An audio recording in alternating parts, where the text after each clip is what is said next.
Hi, everyone. It's Janice, host of the Divorcing Religion podcast. Thanks for tuning into my show, whether you're joining me on audio or video. I've heard from some folks recently who have told me just how much the show has meant, and some of them have even found it not only to be life-changing, but life-saving, as they felt there was no one else who understood what they were going through, and they found the Divorcing Religion podcast, and they started feeling encouraged. Please help me keep my show on the air. Become a member by clicking the join button on the Conference on Religious Trauma YouTube channel. Thanks.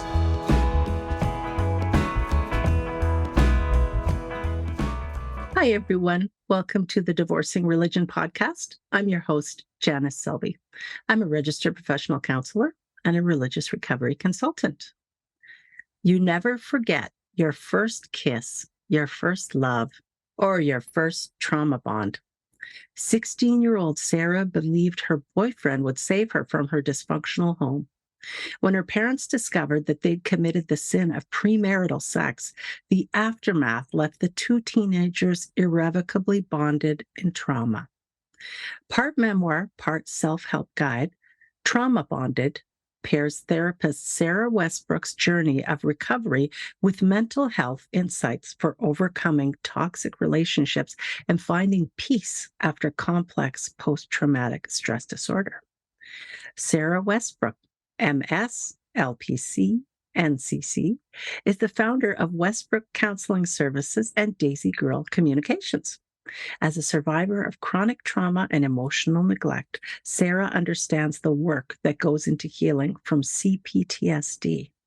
Sarah is the host of two podcasts, Unpacking Mormonism and Other Religious Trauma, and Raising Crazy, Growing Up to Show Up. I love those names. And you can learn more about Sarah and her work at daisygirlcommunications.com. Welcome, Sarah. It's nice to have you here. Thank you. Thank you for that beautiful introduction. And I see you've got your book right behind you, Trauma Bonded. I think you mentioned that came out fairly recently in September of 2023. Correct. Yes. Nice. And it's been very successful so far. A lot more than I was anticipating. I think a lot more than any of us were anticipating. Exciting. So that's been really exciting. That's fantastic. And so you have a whole bunch of degrees, as I was reading out all the letters after your name. Would you take us back to where it all began, back to your childhood? What was it like growing up in your family of origin? You know, honestly, so I grew up in a small Mormon community in northeastern Arizona. And I would say 80% or more of the population of that little small town, I'm going to say 5,000 to 6,000 people when I was growing up there, were also Mormon. So kind of, for me, it was just normal. I didn't know any different. My parents were both practicing Mormons, and just real quick, Mormons prefer the name the Church of Jesus Christ of Latter-day Saints. Mm-hmm. Every time I use the term Mormon, the current Mormon prophet says that's a victory for Satan. But I grew up knowing myself and identifying as Mormon because it was only off limit. It's only been off limits for the last few years. So I'm going to continue to use the term Mormon because that's what my identity was. Mm-hmm. And I don't think Satan's excited about it. I don't. So if there is a Satan. For me, it was just normal. I grew up with a dad who was later diagnosed with narcissistic personality disorder and borderline personality disorder. So my life was very chaotic, but as a young child, I wouldn't have known any different. And as narcissists commonly do, he was the hero in everything in his life. So he was the best teacher. He taught 5th and 6th grade. So here in the States, that's 10, 11, 12-year-old kiddos. And of course, according to him, all of his students loved him. All of the coworkers loved him. And if they didn't, it was because they were stupid. They didn't know any better. He was the best. And even in he and my mom's arguments, he was always right, always the best. His ideas were the best. And because of my Mormon upbringing, the man was in charge. It's a very patriarchal society. But not only was he in charge, but in the Mormon faith, he held the priesthood. And what the priesthood meant was that he had special permission and godly powers that he was allowed to enact God's will on earth. And so if somebody was sick, he was able to give them a healing blessing, and under the power of God, that person would be healed. And if that person wasn't healed, it was because they didn't have enough faith, or there was something in their life that they had to fix. And so growing up, this was all very normal. It made perfect sense. I loved my dad. I thought he was the hero.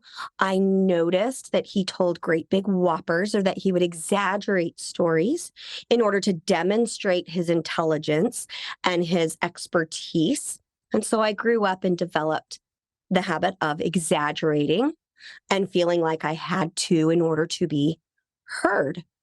As I entered my teen years, what I discovered was that when I exaggerated, people didn't believe me. Oh, big realization.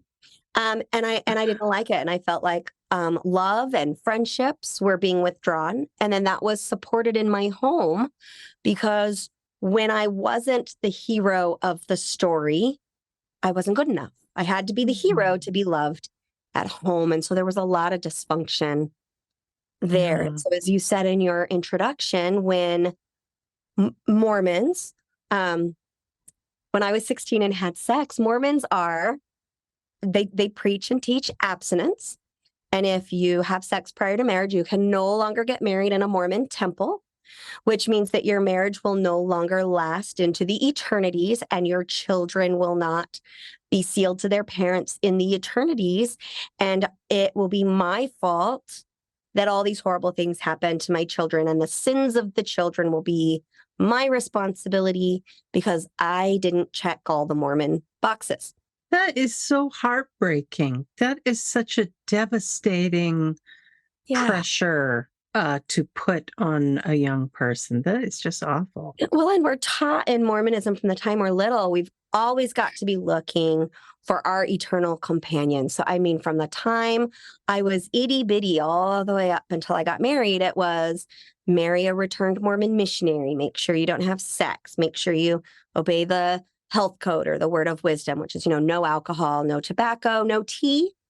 They don't really talk about the do's, but there are do's in the Mormon health code, but they don't really talk about them. And it's pretty much set up for, and if you don't, you're not worthy, and you're going to mess everything up for your future and your eternal posterity. So it was very much, if you mess up in this life, you will be dealing with an eternal existential crisis for the rest of eternity. It doesn't necessarily mean you're going to go to hell.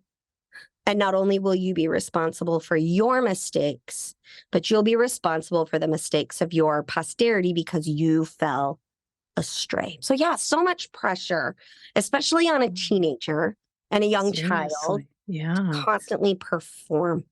Wow.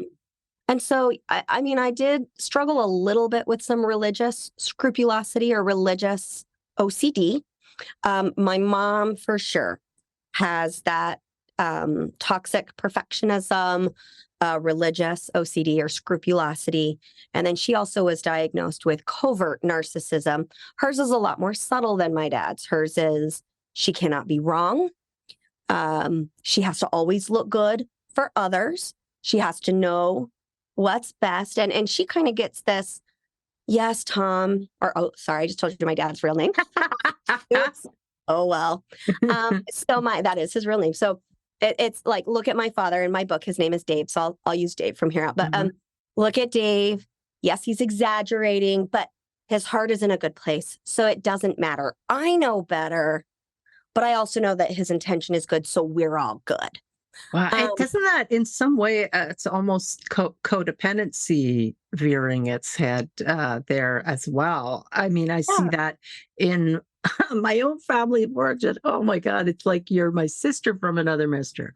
So father who was diagnosed with narcissism and cluster B traits, and then just the whoppers you were mentioning, telling whoppers. And then you also felt like you had to have exaggerated importance by being the hero. Can totally relate to that. Yeah. And then a mother who isn't quite willing to say that this partner is out of line and the children are suffering as a result, but instead is, well, he really does love you, or he really does love us. Right. He's still, he's not cheating, and he's still bringing paychecks home, like really And the bare he's not, minimum. right. And he's not beating you, and he's Mhm. not sexually abusing you.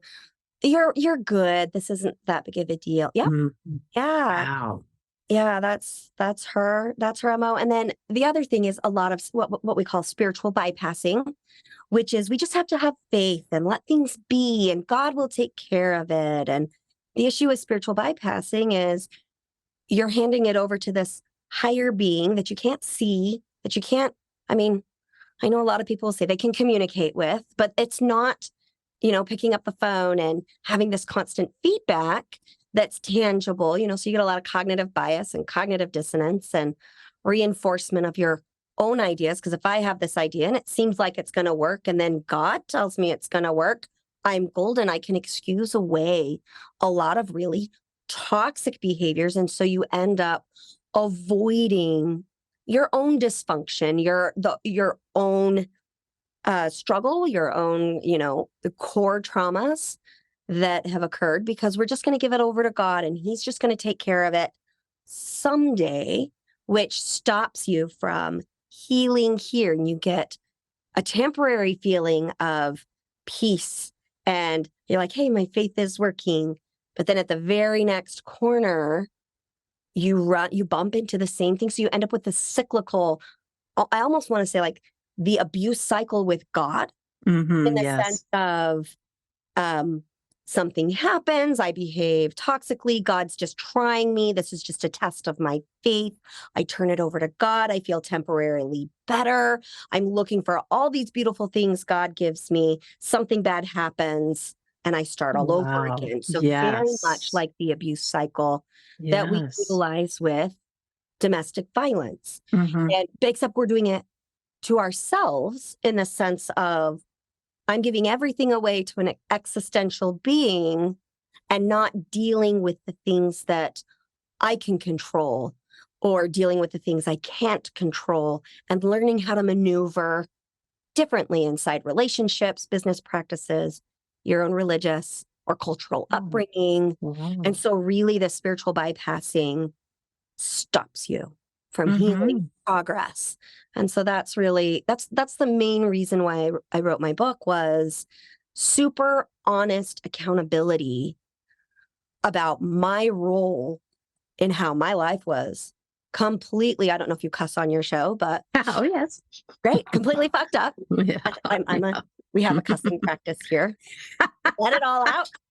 Um So anyway, I was not, when I was younger and stuck in these toxic patterns that were really not healthy for me, my husband, our children, and, the people that were involved in that. And then once I took full accountability for the things I had learned before I even knew that I was being taught anything, and was able to deal with my dysfunction, my triggers, my issues, and how that then led us to, and my family, to a much happier existence.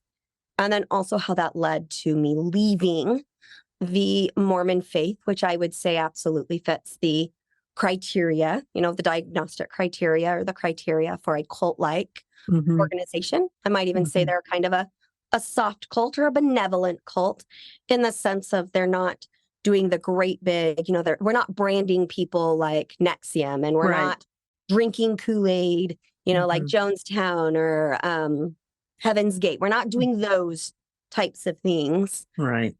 We're doing all of this wonderful service and giving and stuff in the name of God, while at the same time instilling toxic perfectionism, Yeah. scrupulosity, Hmm. and keeping people oppressed. The So, Kool-Aid is metaphorical. yes, our It's Kool-Aid is not literal. definitely Yeah. metaphorical. And so then tell a little bit about the idea of trauma bonding. So you had a boyfriend when you were 16. I imagine he was Mormon, but I don't No, know. he was not. That was actually part of the problem. So his name is Michael. That is his real name. I got his permission to utilize that. Michael and I became very much in love as teenagers, and I'm a teenage love, like really high highs, really low lows, normal immature love. And we were doing normal teenager things with sexual exploration. Like, we were good kids, and we were exploring our adult selves and proclivities with each other. And one of the reasons that I fell so hard for Michael is that I could be the real Sarah, shed all of these Mormon pieces. I didn't have to be perfect. He still loved me. Like, if I messed up, there was no religious lecture. There was no, oh, you got to go talk to the bishop and repent. None of that. I could be completely imperfect and relaxed with him, and he still loved me. And in fact, he empathized with me and he validated me. And then I got to watch him interact with small children, and he was so gentle and so kind to his children, and they didn't have to be perfect. So like in my home, I was on the competitive, so we were, my cheer squad in the high school was similar to like a competitive dance team, but we didn't compete outside of the high school realm. And then I played the flute, and I sat first chair in flute. So for me, I started playing in 5th grade. I'd have been about 10, 11 when I started playing the flute, and I outperformed the first chair. So she would have been playing 2 years longer than me within my first 6 months of playing. And once I hit the first chair, I was the best flute player in my high school. Nothing was going to stop me from keeping that spot, because as the best, my dad had bragging rights, and my daughter's the best flautist, and she's amazing on this, cheerleading dance team. And we were a very talented group of young ladies. I was not the best dancer on the team, but I was definitely in the best. And when it suited my dad, he would compare me to another girl on our team. Her name was Whitney, and she's better. She moves more naturally. You need to loosen your body up. You need to, he was giving me these skills. I was not good enough, but I was also on. So we took state. That would have been my junior year. I was no longer on the squad when they took the state competition. We took 3rd in state my sophomore year. And that was my last year, because my dad, since I'd had sex, I had to quit cheer because short skirts meant I would have sex again. So wow. Lots of dysfunction. If you want to know more about that story, go read the book. It is all there. How did they find out? So Michael and I had sex. Let me just finish this thought.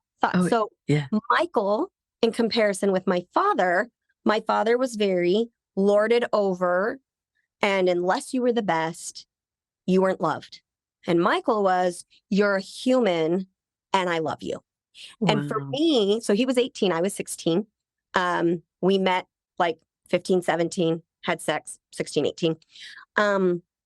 And I'd never had that type of a male role model in my life. And then having that type of a male love me and value me, I was deep in love with Michael. Now, Michael had some mental health issues at the time that I didn't understand, that made our relationship maybe not super healthy, but that is why we were so bonded. My parents found out he and I had sex because Michael and I didn't use protection. And that was just kind of dumb on our parts. But we also, in my defense as Mormons, we were taught abstinence. We were not taught about, but if you're not, then let's get you on birth control or a condom, or let's do something about it. But we would prefer, we prefer abstinence, but if you're going to make a different choice, let's keep you safe. So I wouldn't have even at that point in my life known how to get a condom. I mean, for crying out loud, I didn't know what a period was and what that meant for me until mine started. Yeah. I didn't know how you got pregnant until my period started. And my mom finally explained the actual birds and the bees rather than here's a uterus, here's an ovary, sperm gets in there. How does sperm get in there, Mom? Well, it just does. Like I walked around for a while as a young kiddo thinking a heating pad.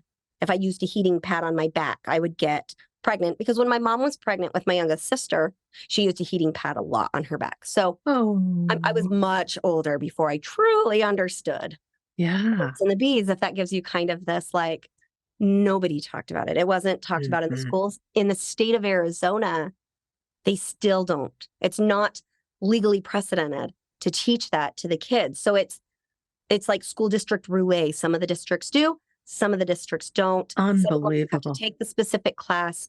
Parents are allowed to opt out. But the state statute is still, to this day, teach abstinence. Wow. Rather than sex ed. That's insane. Yeah, that's what I grew up in.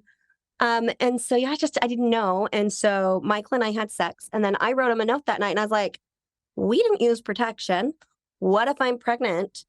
Are you going to leave me or lie about it like all these other young men that I'm seeing do to their partners? Because, of course, in the small, teeny Mormon community where sex isn't taught and there's not a whole lot to do, and everybody's super trusting, there was a lot of teenage pregnancy in my school district, a lot of it. There was also a lot of, just to give you an idea of that culture, there was a lot of underage marriage. Like there were several young men and young women where their parents consented to their daughters, like 16, 17, getting married to 21, 22, 23-year-olds. Like that was normal. And all they had to do was, get marriage signed. Your parents. Yeah. So that was normal. That is what I grew up in. So anyway, and I think a lot of that was because you have to be married to have sex. So if your teenagers are sexually active, it's better that they just get married and then they'll be good. Then they won't be sinning anymore. So let's let really young girls marry young adult males. So that way, that was allowed. Horrible. So I wrote that note to Michael and he wrote me a note back and reassured me, if you're pregnant, I'm not leaving you. I will do everything to take care of you and the baby. Like no questions asked. Like I will not betray you in that manner. And so I felt at ease and I was like, okay, so well, in the future, let's use condoms. Do you know how to get condoms? Kind of a thing to Michael. And he was like, yes, I can do that. Because he was not Mormon. My dad didn't like him because he was not Mormon. He smoked cigarettes. And he's a little quirky. To this day, he and I are still friends. He's a little quirky. He's not, your normal masculine kind of a male that my dad wanted me to marry. So he was a no-go because he was not Mormon and he smoked. So anyway, Michael's mom found the note. She had, doing laundry or whatever, found the note in Michael's room, read it, and then let my parents know that we were sexually active. And my parents did not handle that well at all. They ended up basically holding me hostage in my own home for months. I was not allowed to go anywhere without my mom literally coming with me. And the way my dad got away with it was he made me go confess to the police. To the police? To the police. Because we'd been ditching school.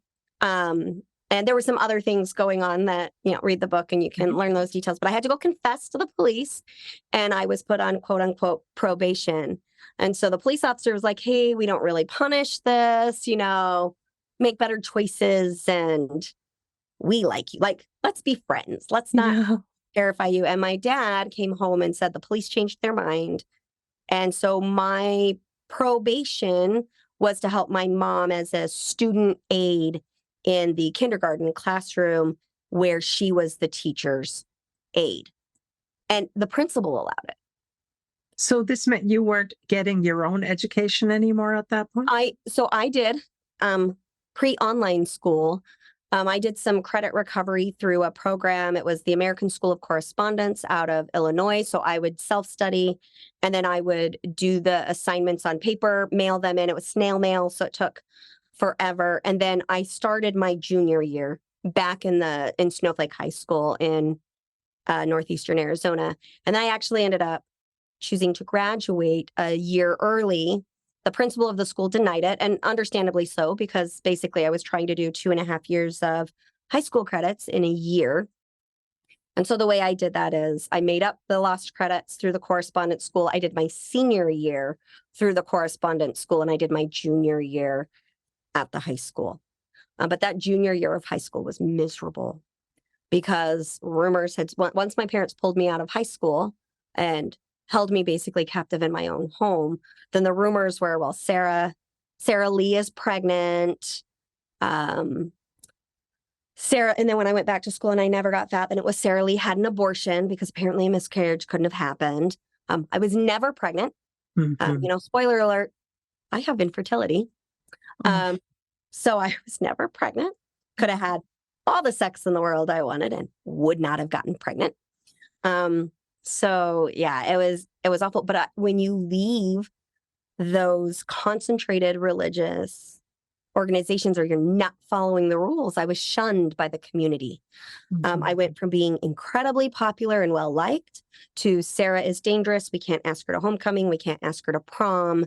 We're not going to hang out with her because she is going to be a bad influence on you. And then at home, I've got my dad saying, your teachers think, we were at a staff meeting and your teacher said blah, blah, blah about you, and nobody trusts you, and everybody knows you're just trying to sleep with everybody. Like, I got punished. Wow.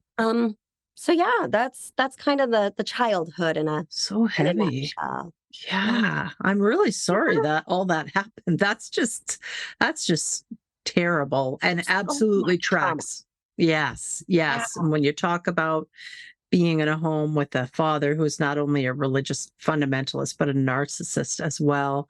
And then a mother who is unsupportive at the least, emotionally neglectful, narcissists are emotionally neglectful because they only have enough for themselves. They're not going to be wasting anything on anybody else. So there were a couple times where my dad crossed into physical violence with me. And my mom stood by and did nothing. She never stopped him. She would tell me, like, when he would leave, she'd be like, I don't think we should be holding you captive in our home. She didn't use those words. She was like, I don't think you should be this grounded. I think you should go back to school. I think we should do what that one counselor said that one time. But your dad is the priesthood holder, so it's all on him. So she was really good at just being like, I'm not going to do anything about it. This is your dad's fault. So incredible. That was the dynamic. And so you had asked me about trauma bonds. Yeah. And so one of the things I illustrate in the book is that I was trauma bonded with my abusers, so my parents, in the sense of like kind of that Stockholm syndrome. I wanted to be loyal. I wanted to please them. I would do anything they asked me to escape the captivity that they were holding me in. Into my adult years, I had to be like the perfect parent. I needed children that were very well behaved. They needed to be perfectly well behaved. They needed to be successful. They needed like kind of the same thing that was put on me. But my motivation wasn't go do what you love and do your best. It was, if my kids are the best and I'm the best parent and I'm the smartest in the family, then I'll regain my parents' love and they'll love me the best. And so like my parents pitted me and my siblings against each other in competition constantly. And so I never built those bonds with my siblings because I was too busy trying to be enough for my parents. But I also created what we would call like survivor type trauma bonds, in the sense that Michael and I shared a horrifically traumatic experience. So my dad tried to get Michael arrested for statutory rape because he was 18 and I was 16, so adult child. And of course the cops were like, was it consensual? So then my dad tried to blackmail me to get me to say it wasn't consensual. It was my idea. Then my dad was like, if you're pregnant, the baby has to go for adoption. We're going to claim we don't know who the dad is. Like over and over and over. It was this nasty, let's just brutalize. Anyway, my enunciation is bad, to Michael. And so he and I went through this experience together, and we never had any closure for our relationship. Right. And so when we reconnected because of the United States Army, not because we chose to, it just happened. Read the book for that. It's like a Mhm. this cannot have actually happened kind of story. Wow. Did when he and I reconnected, I was able at that point. I didn't call it a trauma bond, but there was a visceral, feral need in me to make sure he was okay, that his emotional state was healthy. It was my responsibility to fix him Mhm. in my head with this trauma bond at the expense of my husband. And at the one time we had one child and we were in the process of adopting our second child. Michael had one child with his wife and they had one on the way. In fact, our second children were born within like 5 days of each other. Wow. And he and I had an affair. And then the way he and I have connected over the years, you can just see he's in trouble. I go to his rescue, no matter the cost, to myself and my family. And that's that trauma bond. And we see these similar behavioral patterns in veterans. So because my husband is a retired United States Army officer, I worked the first chunk of my career with a lot of Army veterans and a lot of post-traumatic stress disorder. And I would see these battle buddies that had been in the trenches together, that had been, we call it downrange, meaning active war zones, where they come back to the States, and because they're the only ones who can relate to the trauma that they experienced, they have each other's backs in a way, no matter the cost to their respective families and job responsibilities and these types of things. And so right now in the literature, if you look up trauma bonds, you're going to see trauma bonds only being described between like the abuser and the victim. And I'm here to say, we see the same. I will do anything, no matter the cost, with individuals who share certain traumatic experiences. And so far in my clinical research, I've seen it with natural disaster survivors. I've seen it with first responders quite a bit. I see it with my veterans quite a bit. I see it with families or people that are experiencing shared traumatic experience. So right now I'm seeing it a lot in the ex-Mormon community. So I'm a part of the ex-Mormon community, and it's a great community because one of the things that Mormonism does very well is community and family values. They do that very well. As long as you follow all of their rules, community and family values are stellar. As soon as you step out of that, then we get into the shunning and the isolation and the criminalization of normal human thinking skills. And so what I see in my ex-Mormon community is people who have not resolved their religious trauma will bond with others within that ex-religious community in incredibly toxic ways, where they are now coming to the rescue of their community members at the expense of themselves and everybody else around them. And so I'm here to say that what I'm seeing, what I've experienced and what I am experiencing is that trauma bonds affect us when there's, perpetrator victim trauma, when there's shared traumatic experiences, and when there's similar traumatic experiences. Those are kind of the three areas where I'm watching this neurological change in the brain impact relationships and how we interact within those relationships, and how often this trauma bond, where I love you or I feel obligated to fix you dynamic, comes in. And I'm going to call all of those trauma bonded.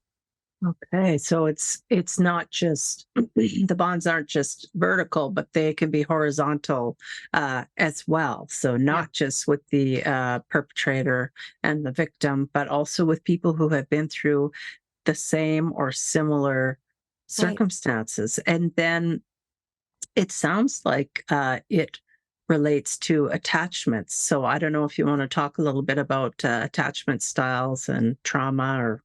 Yeah, so I really like Bowlby's work on attachment, and oh goodness, the other lady's name just completely, it's Bowlby and somebody else, and her name just went out.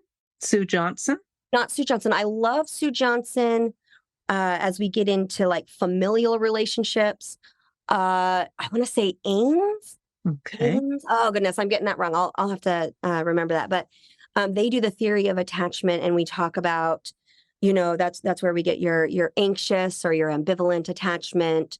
You get your oh goodness, indifferent attachment. My brain is just offline on attachment. Secure and Secure avoidant attachment, and avoidant disordered. attachment. Mm-hmm. Yes, thank you. Those Disorganized. four Yeah. attachments, those come from the research of Bowlby and the other lady I can't remember right now. And then Sue Johnson takes those and builds beautifully off them. So does Robin Gobble.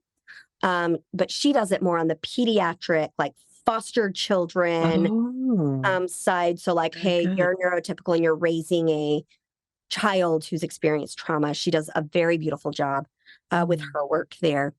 But when we are in a secure attachment where my parents are predictable and my emotional and physiological needs are being met consistently and predictably, I grow up with all the correct neurology pieces in place for the best opportunity to have self-confidence, security in my own relationships. I'm able to do good for others. And even if it's not reciprocated, I don't take that personally. Like, I'm going to have the best chance of functioning. Anxious attachment or ambivalent means things are very wishy-washy, and usually is because parents are inconsistent. So especially on the emotional side. So yes, you'll get fed. Yes, you have a roof over your head, but I may not be in tune with your emotional needs, but even sometimes food and resources are unpredictable. So when we're looking at anxious ambivalent, we're looking at a lot of unpredictability. Your disorganized, hang on a sec, I'm getting this wrong. Anxious is physiology. There we go. Physiological needs not being met, and emotional needs not being met inconsistently. And then the indifferent one, which I can't remember, what is that one again? Avoidant, thank you, is when parents are meeting your physiological needs consistently, but not your emotional needs. Okay. That's going to be like your super high achievers, but I cannot connect emotionally. Oh, yeah. Disorganized is kind of a combination of the indifferent and the ambivalent. So that's where your cluster Bs really show up. So everything was inconsistent, with the anxious, there's not a lot of physical abuse. With ambivalent, you also start bringing in some of that physical abuse or the severe neglect, inconsistencies, and then secure as things were great. In all of the attachment styles, other than secure, there's a component where there's a deficit in my ability to connect in healthy ways within any relationship, meaning, especially intimate partnerships, but also with my children and whatnot moving forward. So it's very common to see the avoidant attachment style not be emotionally available for their children. So it kind of breeds more and avoidant children because they never learned how to connect emotionally. And we're talking in the first 6 years of life. And so that you're going to kind of see these patterns through generational trauma cycles. And then on the other two, there's a huge fear of abandonment. So by the time you get to the avoidant, I don't want any connection. Like, I'm better on my own. Ultra independence, we're going to call ultra independence as a trauma response. On the other side, you've got your anxious, which is very much, I need this need met, but you're going to see a lot of dependent personality. Like, I need you every minute. I need you to reassure me every second. Oh, you have a weekend work trip. Oh my gosh, he's leaving me. This is horrible. He or she is leaving me. My whole life is going to fall apart. Oh my God, the world is going to end. Oh, wait, you're back. Okay, I need you. You're going to see a lot of... It's exhausting. I call it leech. Like, you're literally sucking your partner dry. And anxious personalities are ambivalent, most often attracted to avoidant. So you've got the avoidant that's like, I don't need anybody Yeah. with the I need you constantly. Wow. Then your disorganized is where you're going to get into your cluster Bs, which is I hate you, don't leave me. I love you, you're an asshole. Mm. It's your fault that my life is this hard. I can't take accountability. It's just very, very back and forth, wishy-washy.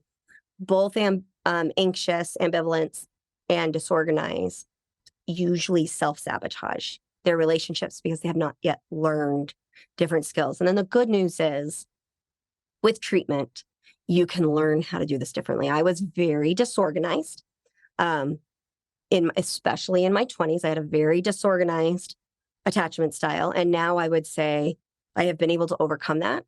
But in order to do that, I have to be really honest with myself Mm. and how I'm not living up to what I want to be and where's my role in this. And I had to really learn how to stop blaming. Well, if this hadn't happened, if that hadn't happened. And the way I did it was through counseling.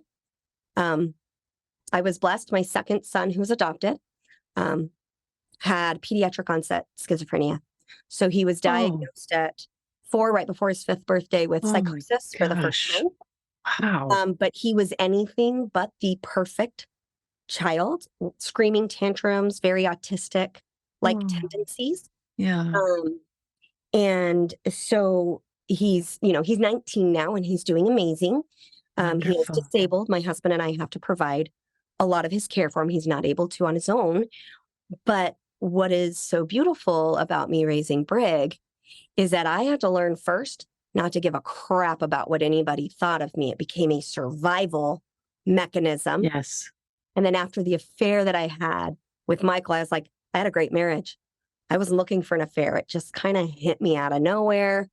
It lasted a couple of months. It was a whirlwind of crazy. I need help. This is not working for me. And it was that counselor that started to point out, hey, your exaggeration is actually harming you. Hey, your lying is actually harming you. Hey, let's calm down. You're harming you. What's going on? And he was amazing. And his name is Jim. And he has, I believe, passed away. So I used his real name because we couldn't find him. And if he's still alive, he's very, very old at this point. Because when I started seeing him, he was in his late 60s. He was close to retirement at that point of his career. And it's been over 20 years. So. And had you already been on your own educational journey around mental health, or did that come after Jim? Oh, yes, after Jim. I went into mental health looking for answers for Brig, because the more we went in for Brig, the more the doctors were like, there's an issue in your parenting. And I was like, hey, I have 2 kids and only one's acting like this. Hey, I have 3 kids and only one's acting like this. I have 4 kids and only one is acting like this. I have 5 kids. What the hell am I doing? I have 8 now, by the way. Oh, my. 5 are adopted and 3 are ours biologically. But Mormons have big families. Like, one of the ways to get into heaven is you have as many children that you need to raise into Mormonism. And the more you do that, the more righteous you are, the more elevated your position will be.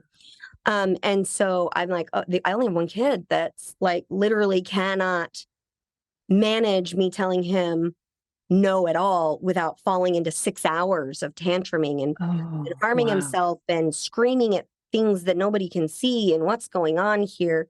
And so I actually went into mental health to find answers for him. And what I found was, Sarah, you've got a lot of unresolved issues here, and you can't be stable for Brig until you figure this out. But no, I followed in the Mormon way. My dad liked my husband because my husband served a Mormon mission in Boston, Massachusetts, which is where my dad served his mission. So automatically trust there. Woohoo! And my husband hates the color green. And my husband husband and my father hate the color green. Wow. Okay. He was Mormon, and he had returned missionary. All the important things. All the Mormon boxes. Yep. All the important things. So I got the green light. So I married the man because I was like, whew, got to get out. But I was 18 and 2.5 months old when I got married. At the time, I was the choreographer for the community college where my husband and I met. I was not allowed to go away to school because then I would just sleep with everybody. So my dad, because I graduated from high school when I was in the United States, you're not an adult till you're 18. I graduated from high school when I was 17. So my dad would not give me consent to go away to all of these wonderful colleges, even though I had full ride scholarships because of music and dance. Wow.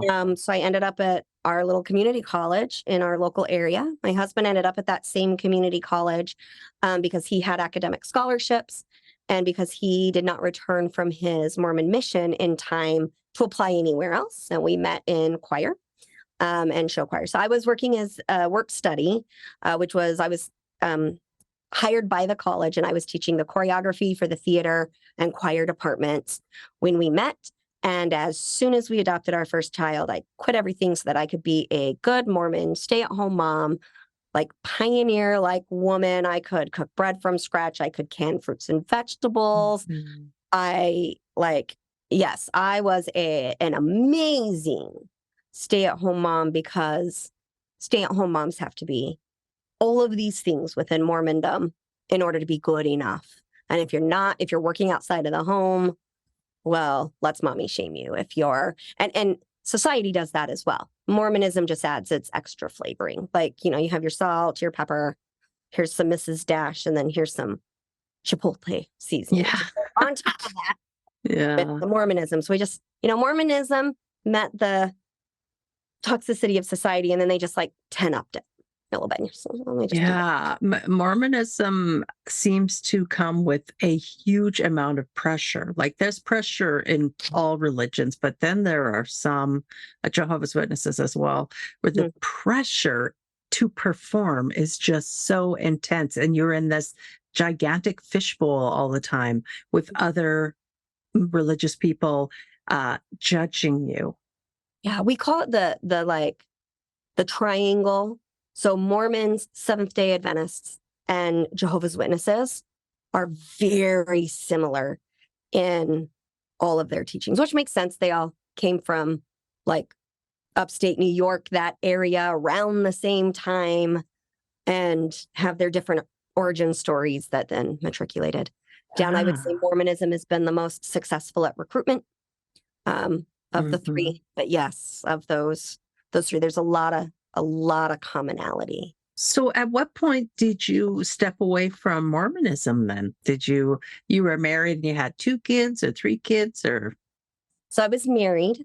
We had recently adopted our youngest. So that's 7 kids at the time because my 8th, we just recently took custody of, and he's 16. So we put one right in the middle. We were like, hey, 7's not enough. I'm not doing any younger. 17.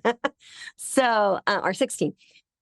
So anyway, we had adopted our youngest. I was just really struggling with getting burned out. So my husband was, again, U.S. Army at the time. He deployed to Afghanistan. He's a medical provider, so his job was to provide medicine as close to the front lines as was safe, both for the local Afghanis and for soldiers. And basically, it didn't matter who you were, as long as you weren't trying to blow us up, we'll provide medical care for you, which my husband absolutely loved. That his time in the military was mostly with prisoners. He actually worked most with prisoners and the local community on his the couple of deployments that he went on, and he loved that. So he went away to Afghanistan. We were separated, and he was serving at the time as a Mormon bishop, and they did not release him from that calling. So the way that it works in Mormon communities is that your local leaders are not paid a dime. So everything is volunteer. So basically your bishop is similar to a priest or a pastor in other religions. So it's basically a full-time job, but you're not paid. So you have to keep your other full-time job. And so he was gone all the time. And then they deploy him to Afghanistan, and they didn't say, okay, you're in Afghanistan, you don't have to be the bishop anymore, we'll call somebody else. They're like, there's not anybody else to call, you're staying. And so he led our ward, which is about 500 people congregation, because the Mormons do it geographically. So basically they draw lines on a map and say, this is your ward, this is where you go. And it's all based, the congregations are based on geographical location. And to get permission to attend a different one, you have to go talk to the prophet about that. So it's a little crazy there. But I was like, you are showing up and giving so much of this emotion to everybody except our family. I've got 7 kids. 3 of them are special needs. So my youngest 2 are both on the autism spectrum, and my 19-year-old has schizophrenia. And I'm like, I've got 3 special needs kids. Oh, and my second youngest, so she's 10, also has Crohn's disease. Oh, wow. And microcephaly. She was born addicted to drugs. So she's got microcephaly. She's got severe ADHD. She's on the autism spectrum, and she has Crohn's. And I'm like, I am dying. I'm running a private practice. I'm working full time there. And then I'm still being the stay-at-home mom, everything. Like, my husband supported me in going to work, but our division of labor didn't change. And not because he's a jerk, but because he was so busy in the church that he didn't have time. And then I was serving at the time I was teaching early morning seminary, and distance learning seminary, which is every morning, 5 o'clock in the morning, I have all these sleepy teenagers coming to my house, and I'm teaching them about Mormonism every day. And then at one point I was the young women's president, and I was primary president. Like, we were high demand. So my husband is, working basically 80 hours or more, and he's in the Army. So when the Army says go, he just goes. So that means I'm alone a lot. I was working my job or going to school, raising all of these kids. And then we were like, hey, we've got one more move in us before you can retire. And so we bought our house where we live now in Missouri. And we did it wrong. You're supposed to wait for orders and then buy your house. And I was like, because our kids are going to start school, we're going to go ahead and take the risk. So we bought our house, and then the military withdrew the orders. Or they didn't come. And then they're like, they'll come next month. And then they'll come next month. So I moved to Missouri because we had a house, and he stayed in Texas. And for those 11 months, I was once again a single mama, and he would not drive home on as many weekends. So it's about a 10-hour drive. So he was driving to Missouri to spend a weekend with us every now and then. And then he would say, hey, I can't come because I have this duty with the ward. I can't come. I have this duty. And I was like, I'm done. Like, I am so burned out. And I became suicidal. It was winter in Missouri. We'd had a horrible ice storm. And as I was driving to work, I'd gotten all my kids to school, and I'm driving into work. And the thought comes to me, just swerve the wheel right now. You will crash into the cliff face, and nobody will know that it's suicide. They'll think it was just a tragic accident. And I could have gotten away with that because, everything is ice in Missouri. Like, we don't get tons of snow. We get a lot of ice. But when we do get snow, everything's frozen. Roads are slippery, and they plow them and do their best. But, in between mountain cuts, there's all kinds of ice everywhere. And so I thought that. So I just slowly moved my car over, pulled it over, rolled down the window, and I threw my keys out the window. And the reason that I was able to go, you cannot do this. My only reason for living is, Sarah, you see children where their parents died by suicide. You can't do that to your kids. You love them too much. You cannot do that to your kids. Wow. If I had not had my kids, and if I had not had that professional experience where I was seeing it, I don't think I would be here today. Right. And so after I calmed down, I called a friend. I was like, hey, I'm not in a good place. And I, got a hold of my husband and whatnot. Once I got everything squared away and I was in an okay place to drive again, I had to get out of my car and go search through the snow for my keys that I'd thrown out, because I have a push start button on my car. So keys outside the window means I can't go anywhere. So to get out of my car and go find my keys. Okay. Got those back into my car, drove to the rest of the way to my office because I was closer there. And then I went to the psychiatric hospital. And while in that psychiatric hospital, I was like, you're burned out. Something has to go. What can you give up? And this is right before COVID really hit. So this is the January before COVID shut it down. And so I'm in the hospital. There's another young Mormon woman there, which is shocking because where I live in Missouri, there's not a ton of us. So there's another young Mormon mother here, and she'd been in the psych unit for like 5 months. And she's like, I'm just too anxious. I can't take care of my kids. I can't take care of my husband. I've got to repent. I've got to do all these things. And so she's in here like preaching, I've got to repent. I've got to get my life in order. I got to get through this anxiety so I can go take care of my family. And I'm like, girl, you've got religious OCD. Like this is religion, whatever. And I've seen now in my clinic, My Mormon clients don't progress past the first 6 sessions. My non-Mormon clients are getting better and graduating from treatment usually 3 to 6 months and maintaining those gains for years. So I'm starting to see some of these, what's going on in Mormonism. So for a while I was, love the doctrine, hate the culture. That was kind of how I like mentally gymnasticked my way. And I was in that place for probably a decade of love the doctrine, hate the culture. And that's because my kids who are adopted, they're sealed to me. So in heaven, they're mine.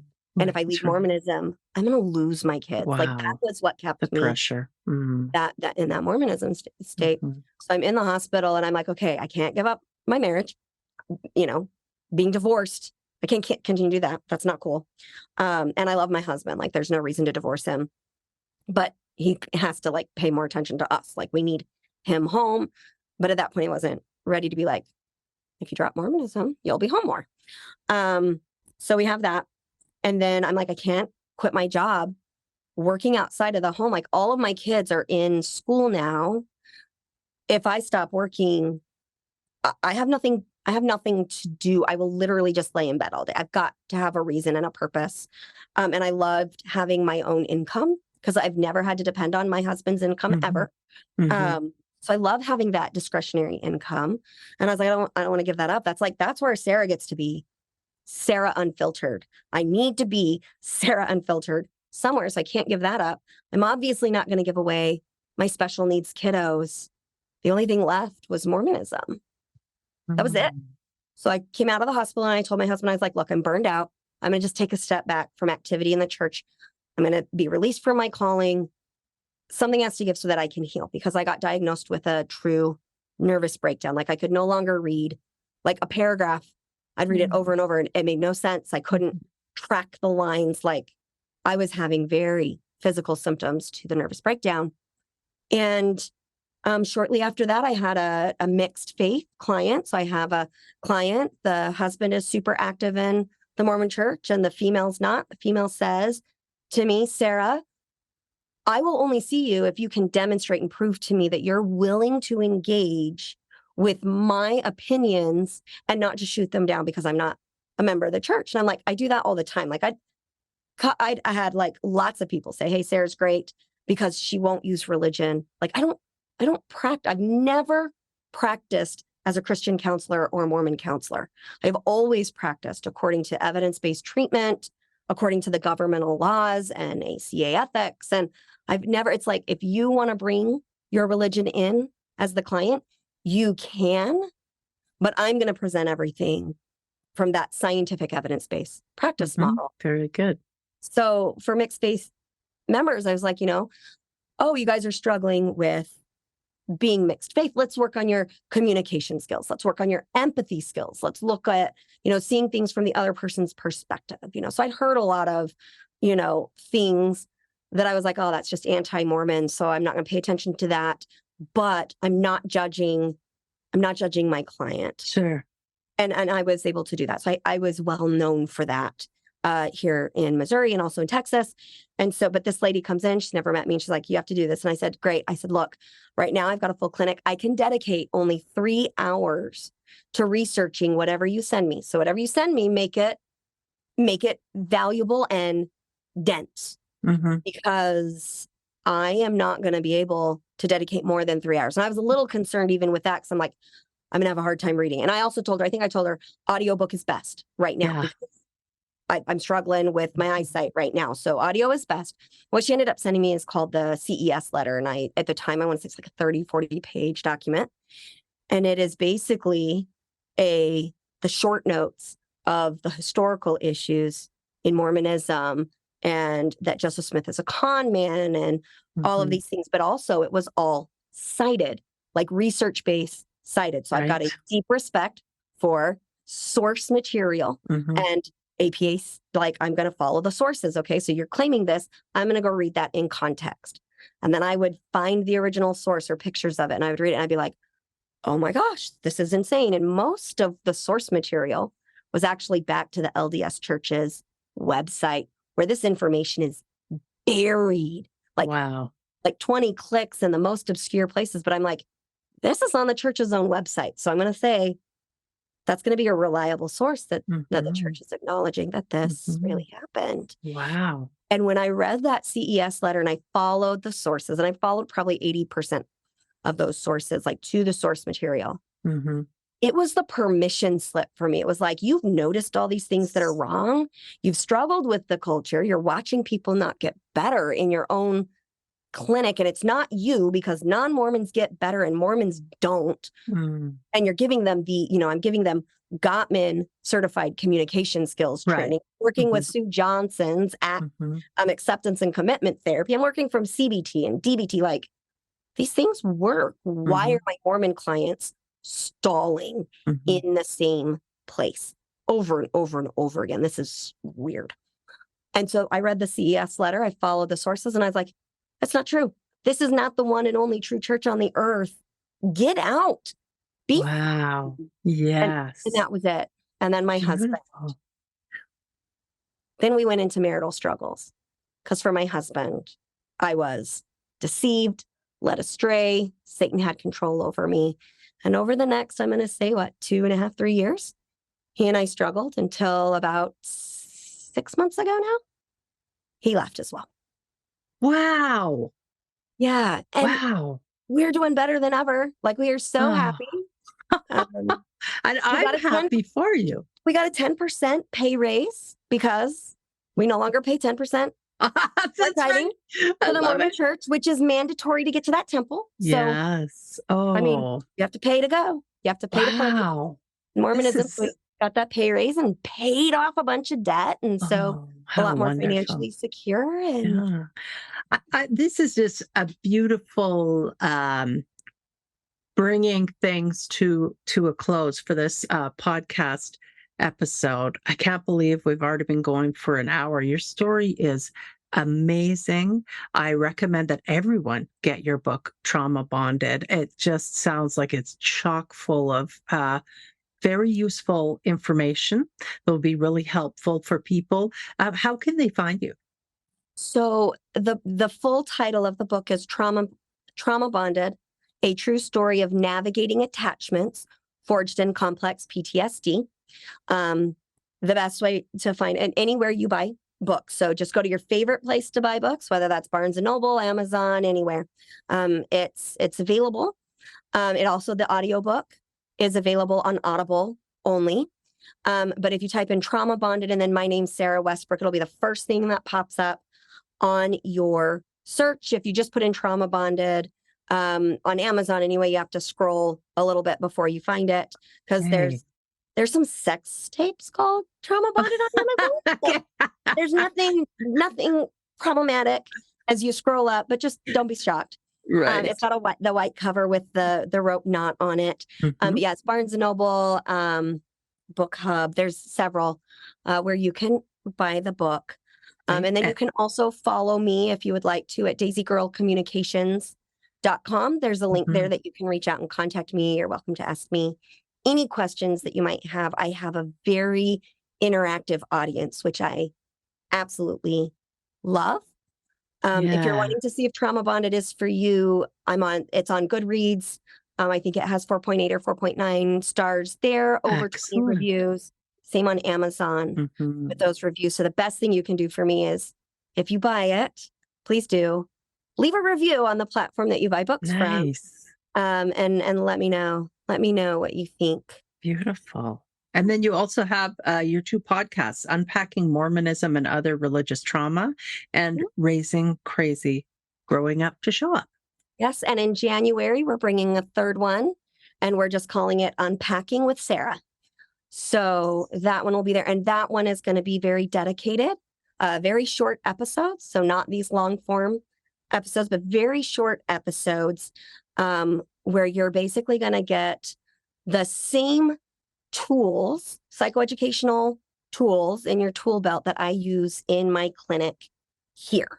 Love it. Oh, that's great. Attaching the worksheets and the blog posts and the research behind all of that. This is the project that I'm working moving forward. And then my husband and I are we're still working on all the paperwork, starting a foundation called Briggs Foundation.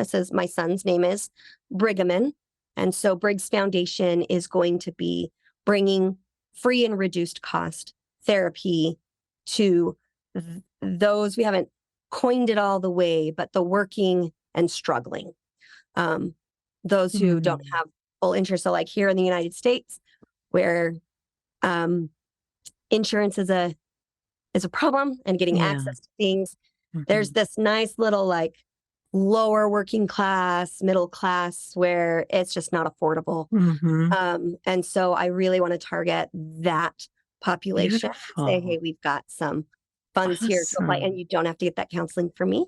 It can be at yours. So keep an eye on my website for that link to come up, because you can donate to that. And we are hoping that 99% of the funds donated will go directly to therapeutic services, because I'll be able to run it, which means I'm not going to charge the foundation. Excellent. Sarah Westbrook, thank you for everything that you are doing to help our demographic, our community of people who are recovering from religious trauma. I just really appreciate you taking the time to share your story with us today, and to let people know that there is hope and there is help available. I hope people will reach out to you. I'll make sure to leave links in the show notes.